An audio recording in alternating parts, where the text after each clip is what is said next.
پادشاهی شام یا پادشاهی غسانی ها در بصره، در ملک شام هم در ابتدا بنی قزاعه رفتند، بعدا یک قوم از قبیله بنی کهلان رفت و عاقبت الامر یک پادشاهی درست شد با نام پادشاهی غسانیان. غسانی ها چندین پادشاه ها داشتند.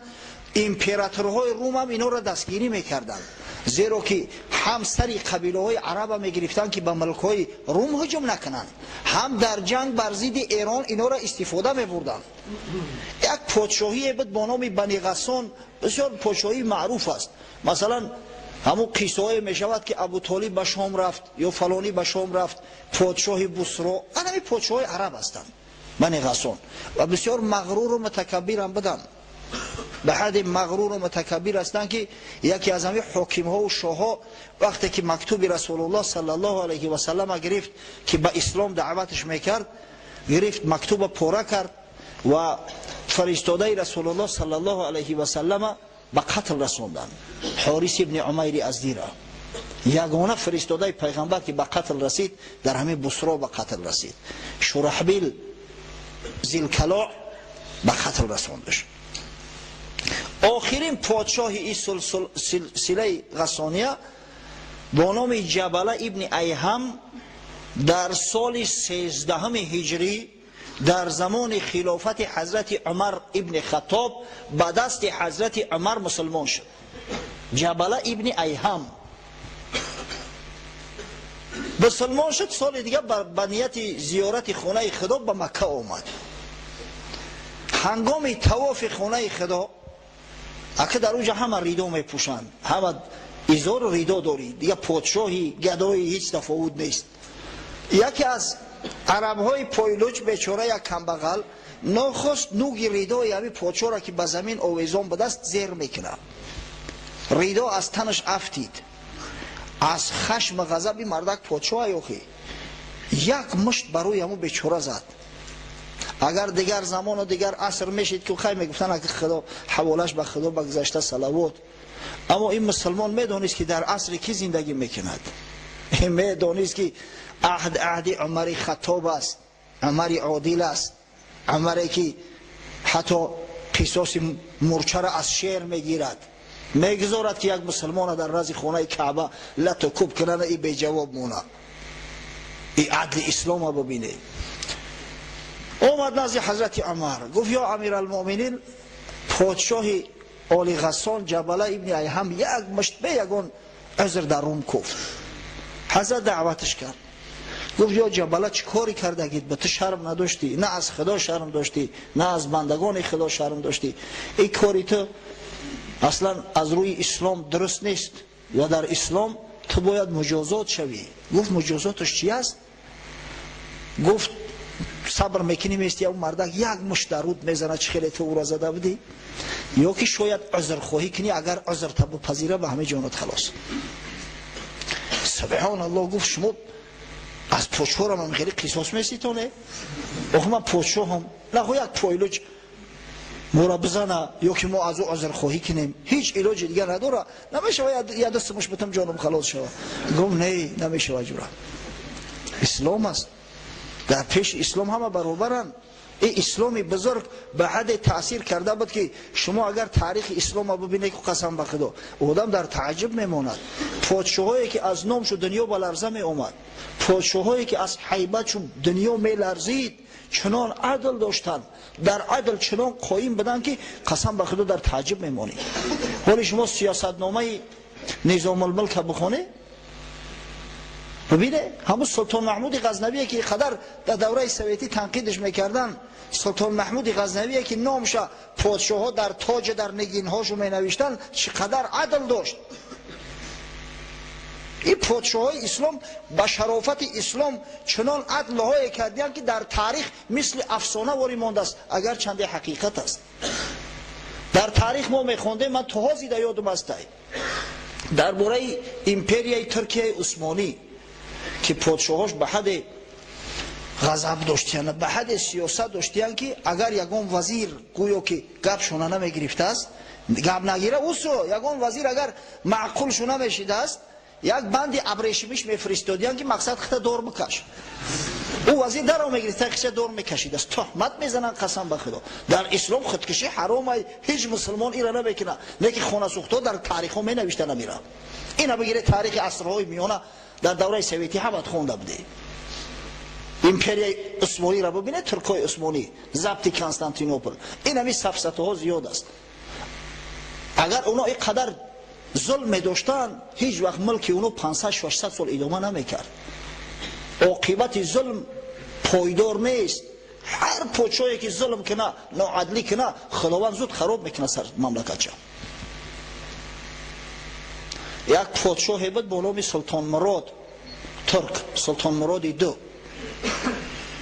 این شخص اروپا را در محاربه کوسوو تارمار کرد، بالکان را ضبط کرد، حتی که استرالیا را احاطه کرد. او زمان یک امپریای بزرگ بود استرالیا، امپریای استرا-ونگریا میگفتند.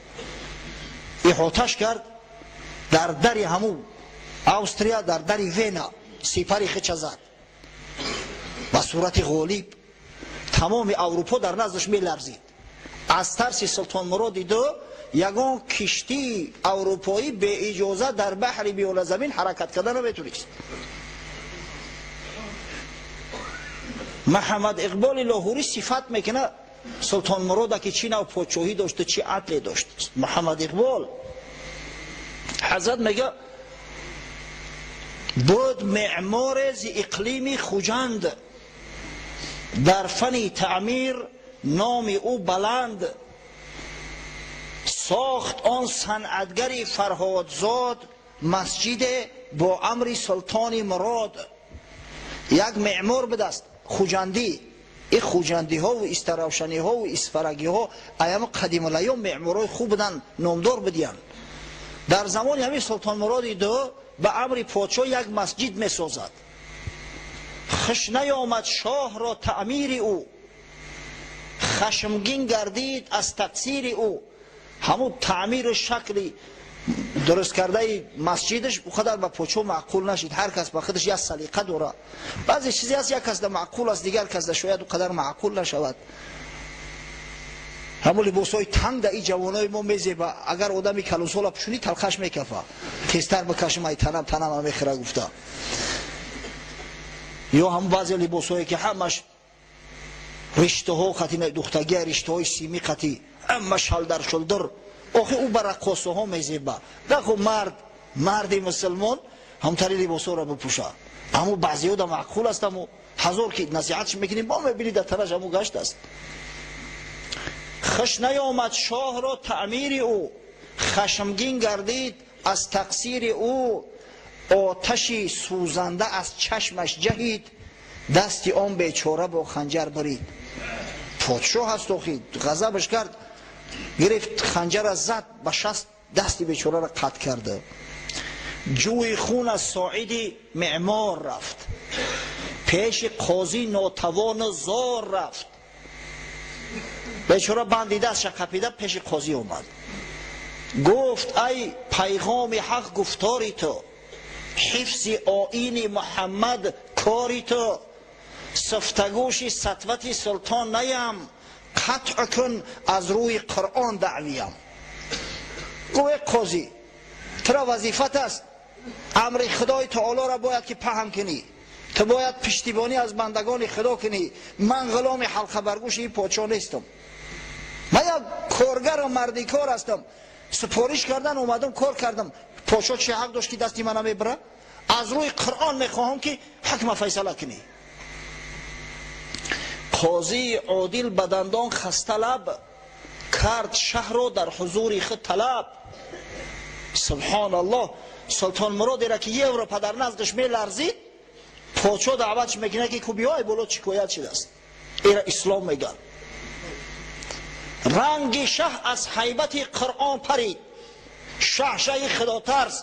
او شه خدا ترس بود که تا امروز نامش بگیریم. نباشه اینطوری پادشاه و پادشاه بچه ها میلیون ها گذشتگیان. رنگ شه از هیبت قرآن پرید، پیش قاضی چون خطاکاران رسید، گفت شه از کرده خجلت برده ام، اعتذار از ظلم خود آورده ام. پادشاه اومد که به خدا شرمنده ام از کاری کردگیم، اگر علاجش باشه همین را یک بلو کنیم خلاص کنیم، معمار را راضی کنیم، مقصد از بحری دعواش بگذره. گفت قاضی فی القصاص آمد حیات، زندگی یابد از این معنا ثبات. عبد مسلم کمتر از احرار نیست، خون شه رنگین تر از معمار نیست. قاضی گفت ما حق نداریم، اینجا قصاص هست. خون پادشاه از خون معمار سرختر نیست. در اسلام بنده و مولا همه برابر هستند پیش خدا و پیش قرآن. چون مراد این آیه محکم شنید، دست خود از آستین بیرون کشید. سبحان الله. این پادشاه و این جوانمرد وقتی دید که نمیشید از چرز بازی قطعی پول قطعی نمیشید، از دستش کشید، گفت اینو بگیره قطع کنه. مدعی را تاب خاموشی نماند، آیه بالعدل و الاحسان خواند، گفت از بحر خدا بخشیدمش. این معمار هم دید جوانمردی پادشاه را به این حد که نمیگه که نامعقول کرده، در کار باشه خوزیت هم میکشم، همه تنیست و نابود میکنم. خیلی نه، دست وقت دید که کشید برابر که بگیره قطع کنه، یک پادشاه جوانمرد اسلامی که عاقبت الامر در جنگ شهید شد، این شهید شد، از به درجه شهادت رسیده. گفت از بحر خدا بخشیدمش، از برای مصطفی بخشیدمش. این اسلام برادرو، دو اکو دو جنگ میکردن با هم دیگر، جنگی در همین محله هر دش جمع آوردیم که آشتی کنه، 3-4 سال شد به هم دیگر قهری بدین. اکش راضی نمیشه که با برادر خودش آشتی کنه. این عقل فراست. این مرده که ببینه شخصی را که دست شقت کرده است، گفت از بحر خدا بخشیدمش، از برای مصطفی بخشیدمش. یافت مور بر سلیمان ظفر، سطوت آیین پیغمبر نگر. پیش قرآن بنده و مولا یک است، بوریا و مسندی دیبا یک است. این قرآن همه را برابر کرده است، همه بنده خدا هستند. این عدل اسلامی. و این در زمان عمر عادل بود، عمر فاروق. گفت هیچ علاج نداری، مرده یا مشت یک مشت میخری یا گردنک تکج میکنی، التجا و التماس میکنی، شاید گناه تا ببخشد. اگر بخشید ما دعوا نداریم. جبله ابن ایهم با او کبر و با او غرور آیا راضی میشود که از یک بیچاره پایلوچ عذر خواهی کنه، یا از این بدتر صبر کنه که مشتش بزنه؟ گفت یا امیر المؤمنین یک روز مهلتم به تی فکر کنم. گفت مرحمت فکر کن. شبانه فرار کرد، گریخت، حج نو کرده، از ملک سرزمین مسلمان ها خارج شد. میدونست که در کجای در خاک مرز اسلامی میشد، میقپیدنش. با قسطنطینیه رفت، کنستانتینوپل، نزد قیصر روم، قیصری نو خریستیان شد. بدبخت بعدا پشیمان میشود. این شاعر هم بدست پشیمان شد از کاری کردگیش. یک نظمش ماند است تا حال: تنصرت بعد الحق عارا للتما، فما یکو فیها لو صبرت لها ضرر. میگه که نصرانی شدم بعد حق، بعد که خدای تعالی چشمام بینا کرد، بعد که خدای بزرگ با اسلام مشرفم گرداند، من احمق شدم. میگه از ترس یک مشت عارا للتما، اگر میگه صبر میکردم هیچی بلوم نمیزد. آخی با یا مشت میشی. فادرکنی منها لجاج حمیه و بعت لها العین صحیحه بالعور. به سبب انمو سرکشی و تکبری جاهلیت، چشم بینا و زیبا را به چشم کور و کجله ایواز کردم. واقعا این دین نصرانی در مقابل دین اسلام مثل انمو چشم کجله و کور ای. فیا لیت امی لم تلدنی و لیتنی صبرت علی القول الذی قاله عمر.